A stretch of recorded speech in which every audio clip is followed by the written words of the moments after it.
Hai kawan Loka, bagaimana kabarnya? Kembali lagi bersama saya, Carlo Genta, di dalam acara Loka Connect. Kali ini kita mendatangi store daripada Negarawan.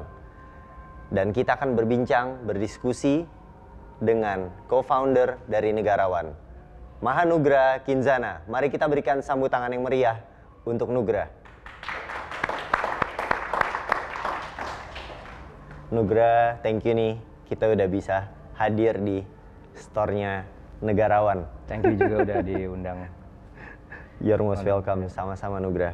Nugra, ceritain dong, sebelumnya nih, sebelum as an entrepreneur, mendirikan Negarawan ini, pengalaman profesionalnya udah keren nih.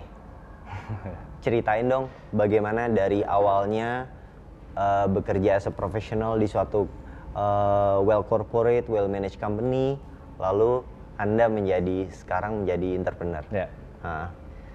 Kalau di dunia profesional, dulu pas lulus kuliah saya orangnya nggak bisa diem ya, jadi kayak saya pengen tahu banyak hal gitu. Nah dulu dari saya magang ke advertising agency, yang dulu saya yakin banget saya pengennya itu, ternyata enggak gitu. Habis itu pindah ke media agency, yang juga ternyata itu bukan bidang saya gitu. Terus tiba-tiba ada yang namanya dulu Lazada Indonesia, baru awal masuk ke sini. Terus saya nggak tahu Lazada itu apa, terus e-commerce belum populer gitu. Terus kayak, lu interview walk in deh ke sana, ke rumah di Tirtayasa gitu.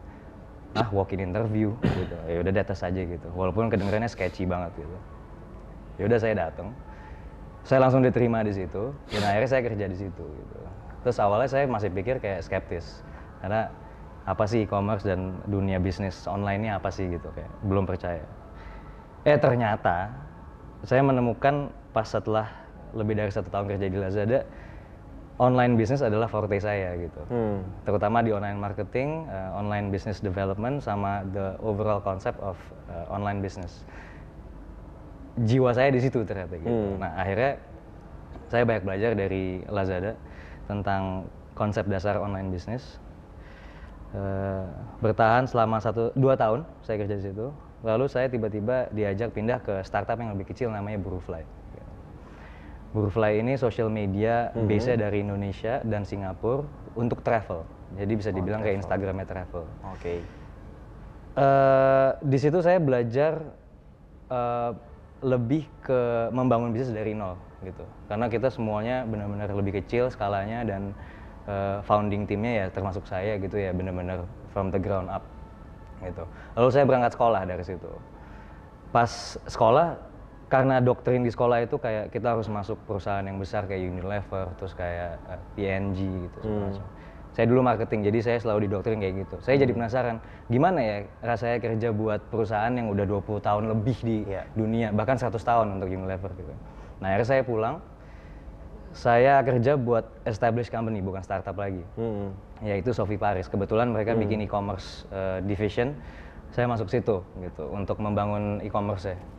Nah terus ternyata yang saya dapatkan adalah basi banget gitu, kerja untuk sesuatu yang bukan sifatnya startup atau udah settle gitu. Saya melakukan hal itu ya yang udah day to day basis dan sistemnya udah ada, jadi saya nggak ada ruang untuk inovasi. Saya jadi gundah gulana dan saya berpikir saya mau keluar dari sini. Dan pada saat itu pertanyaannya, apakah keluarnya itu mau cari kerja lain untuk orang atau saya bikin sesuatu yang untuk saya sendiri gitu. Nah akhirnya jawabannya ke yang itu tadi, yang saya mau bikin sesuatu untuk diri saya sendiri. Saya cuma bertahan di situ 3 bulan. Gitu. Akhirnya saya pikir apa ya yang saya bisa belajar bisnis, menerapkan ilmu yang saya udah pelajarin di sekolah, tapi kalau saya fail risikonya kecil gitu kan. Nah akhirnya saya pikir kayaknya fashion gampang nih dilakukan gitu. Nah udah saya akhirnya nyemplung di fashion. Terutama di batik gitu. Di batik. Nah, tapi ternyata nggak gampang sama sekali juga. Sama sekali. Nah, terus kenapa pilihannya batik? Apakah apakah lo seorang penggemar batik yang batiknya akhirnya Negarawan orang tahu sudah bisa menjadi daily use gitu? gimana nih Oke. sama teman-teman juga? Ya, jawabannya ada beberapa sih kalau itu. Kalau boleh saya ulas satu-satu. Pertama, Boleh, sangat. Saya orangnya nasionalis, jadi saya pengen ngangkat sesuatu yang berbau Indonesia, itu satu. Nomor dua, dari data yang saya pelajarin, mau itu offline ataupun dari sisi online, batik itu marketnya sangat besar. Di Indonesia dan di luar. Di Indonesia itu per tahun total batik in revenue itu ada 453 juta dolar. Sedangkan kalau untuk ekspor dari dalam Indonesia keluar itu ada 3,1 miliar dolar per tahun. Jadi saya lihat kalau saya masuk sini dan ketika saya bisa ambil beberapa persen dari market share ya, itu juga gede gitu. Nah itu landasannya itu juga nomor dua. Lalu nomor tiga, saya berpikir si batik ini kan sesuatu yang udah tua gitu. Dan everybody is doing it gitu. Tapi gimana kalau gua bisa kasih twist ke dalam si bisnis batik itu gitu. Ya udah akhirnya dengan landasan-landasan tersebut saya jalankan. Ya brandnya. Batiknya ini nih batik tenun ya?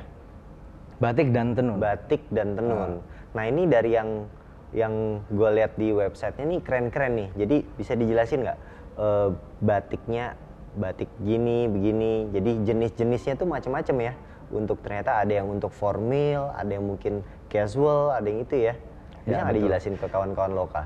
Ya tadi yang saya bilang. Jadi ketika batik itu dikasih twist jadinya kayak apa gitu. Pertama yang twist yang utama adalah core-nya adalah kita online, bukan offline sebenarnya gitu. Jadi kita mau orang di seluruh Indonesia, sampai Papua juga itu bisa pakai batik yang bagus ciptaan kita yang dari Jakarta gitu loh. Nah itu satu. Nomor dua, semua brand batik di Indonesia itu kebanyakan bilang message-nya adalah cintailah produk Indonesia atau berbanggalah pakai produk lokal gitu.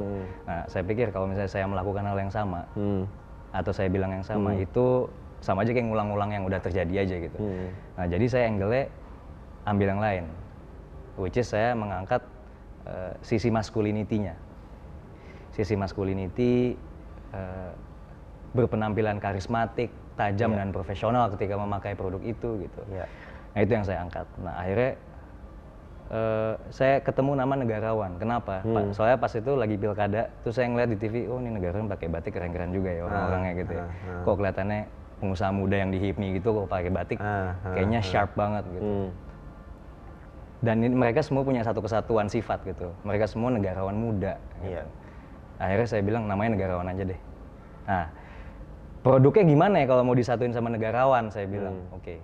Ya udah namanya kita gimikin aja. Jadi kalau misalnya dulu kayak ada brand jeans Nudi, dia punya Slim Jim, punya Thin Fin segala macam. Saya bikin deh namanya kayak gitu. Jadi kayak ada Maici juga, Maici pedas berapa level 1 2 3 sampai 2000 gitu kan. Nah, saya bilang kita bikin deh namanya Pejabat Fit.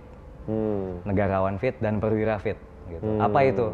Pejabat fit itu lengan panjang dan bajunya cuttingnya agak gombrong untuk menservis orang yang perutnya besar. Gitu. Namanya pejabat fit makanya gitu. Terus habis itu negarawan fit itu udah lengan panjang yang slim fit. Lalu perwira fit karena seorang perwira tuh badannya masih ramping biasanya gitu. Jadi lengan pendek dan slim gitu. Nah itu gimmick yang kami ciptakan. Ini berarti lu termasuk yang perwira fit ya? Gua? Bukan? Yang ini sekarang? Sebenarnya saya Pak, ini pejabat fit. Pejabat fit. Iya. Kelihatannya doang kurus tapi. Cuman perutnya rata nih. Enggak juga sih sebenarnya. Nah, terus kalau di negarawan sendiri target marketnya kemana? Nugrah? Target market utamanya itu sebenarnya lelaki, urban cities dari umur 25 sampai 35. 25 sampai 35. Spending powernya dia punya disposable income itu satu bulannya sekitar 2 juta sampai 3 juta lah disposable income gitu.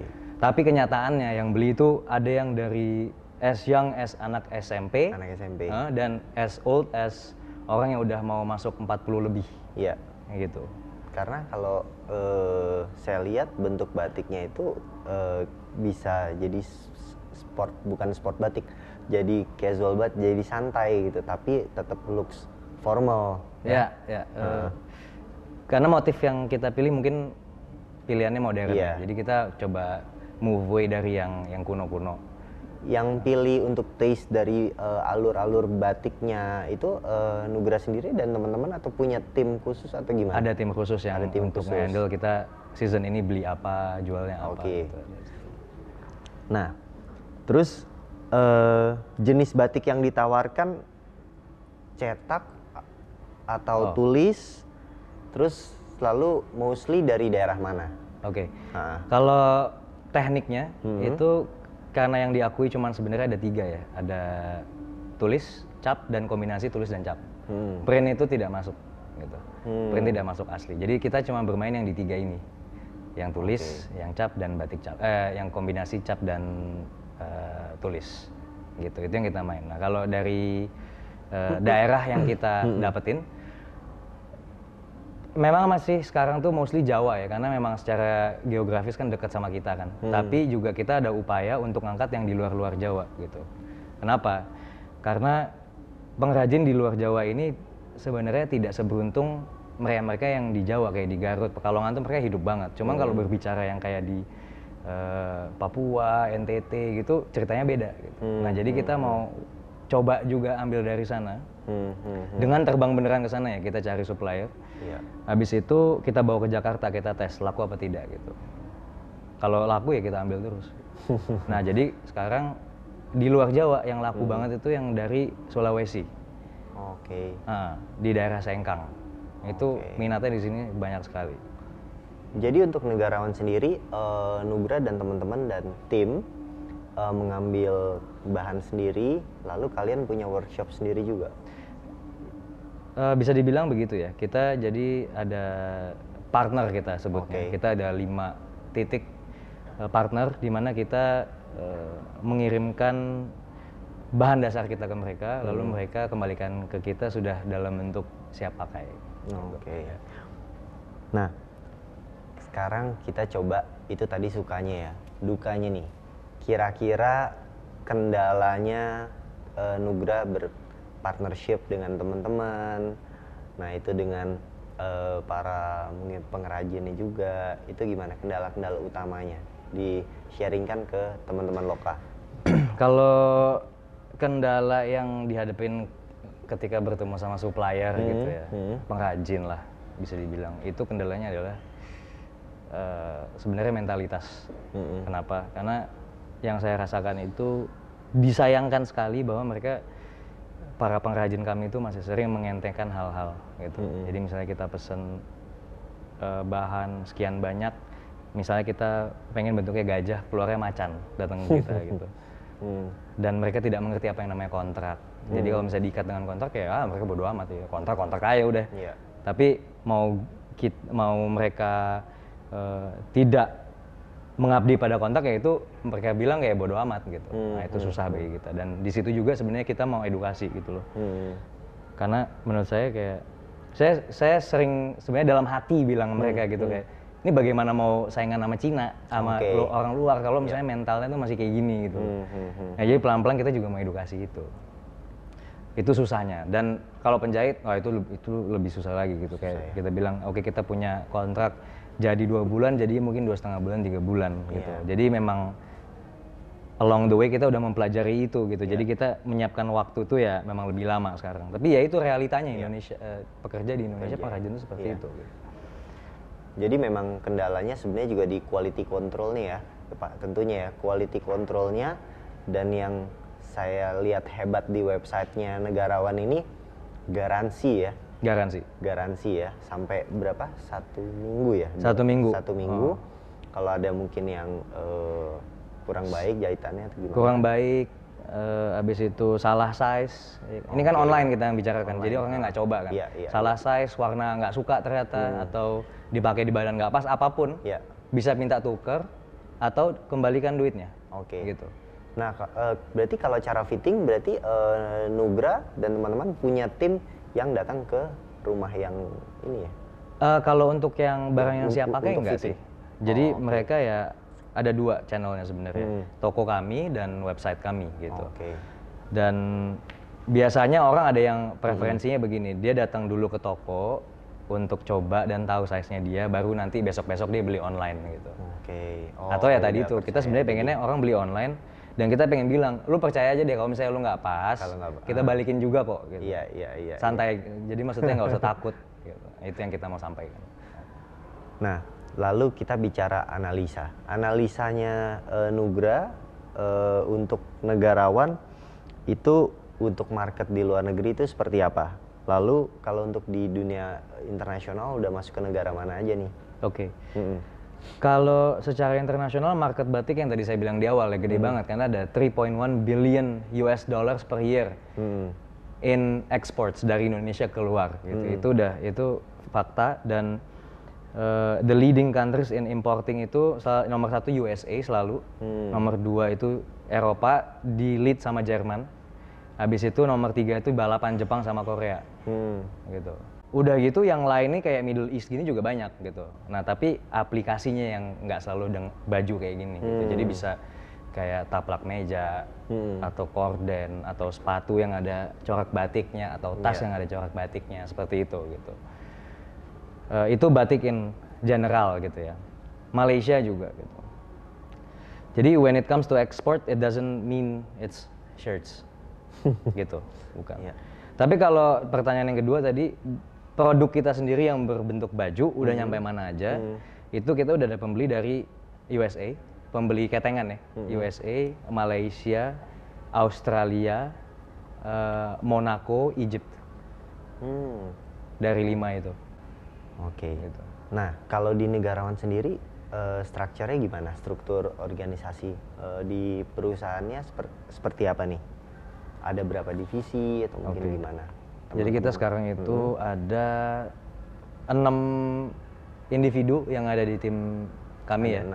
6 individu, dan itu mereka masing-masing itu megang posisi yang satu orang satu gitu. Dari ada marketing yang saya pecah jadi markom dan sales. Habis itu ada kesekretariatan dan administratif gitu. Jadi dia mengatur notulasi meeting dan hasil keputusan dan pendataan dokumen-dokumen supaya rapih dalamnya. Habis itu ada finance. Finance ini merangkap accounting juga. Lalu habis itu ada IT yang megang web kita. Lalu satu lagi ada operasional, yaitu yang ngurus toko, terus kayak masukin barangnya ke tokonya atau dipisahin ke website gitu. Jadi orangnya masih ada segitu doang, tapi ya efektif gitu. Efektif ya. Setiap hari Nugra kontrol store atau ada head office lagi atau gimana? Ada, atau kita ada kita sebutnya headquarters di Kemang juga. Di Kemang. Oke. Di Kemang juga itu. Jadi terkontrol di sentralisasi di Kemang. Sentralisasi di situ. Nah terus kita juga ada si Mike, lead kita di sales, dan itu dia juga ngurus toko juga. Ngurus toko juga ya. Sampai saat ini sudah ada berapa store atau hanya di? Hanya sini? Satu. Kita hanya punya satu ya. Rencana ada ekspansi mau ke depan ya pasti ini? Ada dong pasti. Amin pasti ya. Ada, amin. Amin. Kira-kira yang Nugra, wishnya Nugra dan teman-teman nih untuk kedepannya untuk PT Negarawan International Group ini apa? Visi kedepannya? Harapan saya adalah kembali lagi ke asas kenapa kita bikin company ini ya. Jadi kita bikin Negarawan ini, the whole holding itu untuk membuat dua pihak senang. Satu adalah yang make, nomor 2 adalah yang memproduksinya gitu. Dalam artian pengrajinnya gitu. Jadi harapannya saya sebenarnya kami ingin mengangkat derajat atau sustain kehidupan si pengrajin-pengrajin ini gitu. Dan juga budayanya sebenarnya. Karena si brand-brand lain ini udah tua, dan kalau nggak ada regenerasi yang meneruskan pelestarian batik dalam arti komersial side-nya ya, itu ya nanti lama-lama jadi punah gitu, ya kan? Jadi itu dia, kita pengen sustain the life of the pengrajin and make them smarter and to make them compete, being able to compete globally, gitu. Iya. Harapannya seperti itu sih. Kalau pengrajinnya sendiri, Nugra itu di Jakarta atau kebanyakan di daerah biasanya? Pengrajin di daerah semua malah. Daerah semua ya? Dari daerah. Jakarta kan kainnya ya kayaknya kurang ya? Sarung doang paling. Sarung ya? Jadi Nugra bolak-balik daerah Jakarta ya? Untuk kontrol sendiri, mereka kasih briefing ke mereka. Atau mereka para pengrajin sudah tahu pakemnya negarawan nih seperti ini gitu ya? Tahu sih mereka udah tahu ya, standarnya harus seperti ini. Iya, gitu tapi itu dijalin dulu sih, kita bangun dulu relasi, habis itu lama-lama ya awalnya datang terus gitu kan, lama-lama kita lewat, sekarang udah ada WhatsApp segala macam ya. Ada WA. It's more cost effective. Waktu itu approaching-nya berapa lama tuh? Ribet nggak waktu approaching mereka tuh? Pengrajin kan mungkin sulit kali dibentuknya karakternya ya? Ya lama sih. Lama. Jadi, ya. Apalagi dulu cuman ada bertiga doang gitu di dalam tim. Jadi dulu awalnya saya sendiri juga yang benar-benar jalan kaki nyari kanan kiri, tanya-tanya segala macam gitu. Dari misalnya 10 unit yang saya datengin yang klik cuma 1 gitu. Jadi emang capek banget sih. Chemistry-nya yang dapat cuma 1. Capek banget dulu. Terus Nugra, ini gosip-gosipnya teman-teman seluruh Indonesia nih, kawan lokal pengen tahu juga, banyak nih katanya pejabat-pejabat atau anak-anak pejabat yang udah pakai ya, bahkan sampai presiden, bener? Anak pejabat banyak, dan kan pejabatnya juga sebenarnya banyak ya. Nah, kan keren banget tuh, pakai negarawan. Ya keren untuk menginfluence yang lain untuk pakai kan. Cuman sebenarnya yang saya hargain banget tuh ya yang siapapun yang pakai sih. Mau dia anak Pak RT doang gitu ya. Ya mereka yang kontribusi yang bikin negarawan hidup sampai sekarang gitu. Gimana caranya Nugra bisa sampai tembus ke kalangan, memang semua kalangan kita seneng ya negarawan. Tapi bagaimana cara kok bisa tembus ke kelas A gitu? Waktu itu approach-nya gimana? Marketingnya gimana?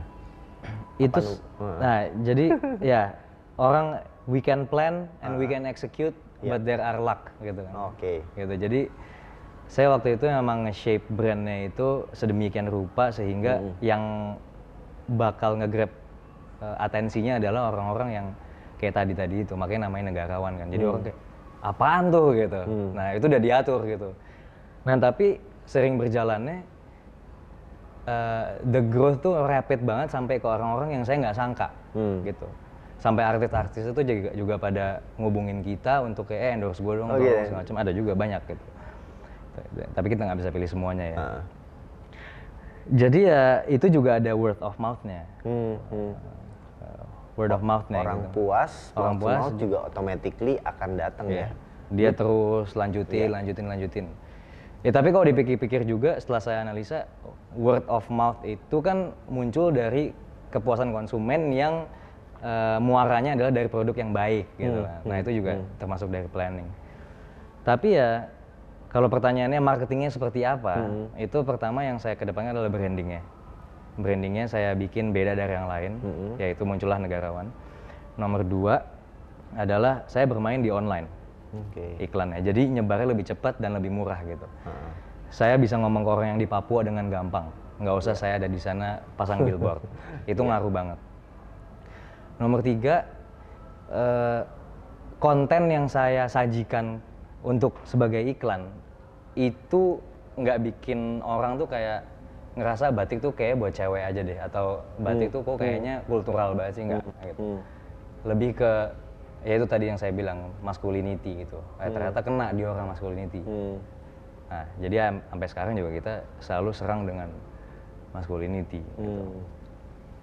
Nomor 4 adalah pentingnya endorsement. Yang tadi. Ya mungkin karena itu juga. Jadi ada satu pejabat yang pakai, pejabat yang pakai. Artis satu pakai, semua artis pakai. Satu penyanyi pakai gitu. Gue juga mau dong di endorse sama negarawan. Boleh. Berarti nanti pengusaha sukses kayak Mas Carlo juga pakai semua gitu ya. Amin. Nah, terkait dengan entrepreneurship nih, terakhir, ada tips nggak untuk teman-teman lokal, kawan lokal seluruh Indonesia untuk yang baru memulai menjadi entrepreneur atau masih coba bisnis kecil-kecilan? Saya hanya bisa sharing apa yang saya pernah alami gitu ya. Jadi sebenarnya intinya action is number one, but on top of action there is planning gitu. Jadi ketika sesuatu tuh di-plan dengan baik, pasti eksekusinya lebih baik gitu. Tapi kalau planning doang juga, nggak tanpa eksekusi nggak akan jalan-jalan gitu. Eksekusi doang tanpa planning bisa berantakan. Jadi dua ini harus balance. Itu yang paling penting. Tapi dulu, trial errornya pasti ada. Pasti ya, ada dalam gitu. bisnisnya. Nah tapi si planning ini akan memitigasi resiko-risiko besar yang akan terjadi ketika eksekusi gitu. Terus juga masalah modal, nggak usah keluar dari kantong sendiri. Sebenarnya ya ada beberapa hal untuk bikin prototipe oke lah kantong sendiri. Kita punya konsep orang ini ya. Tapi beyond that, there are a lot of people that has money and wants to grow the money by investing in small businesses. Iya. Nah, orang-orang seperti itu yang kita harus identifikasi gitu. Setuju. Oke, Nugrah, waktu yang memisahkan kita nih. Next time kita ketemu lagi. Siap. Terima kasih. Oke, kawan Loka, demikian acara Loka Connect kali ini bersama Nugrah, co-founder dari Negarawan. Sampai jumpa di acara Loka Connect berikutnya. Terima kasih.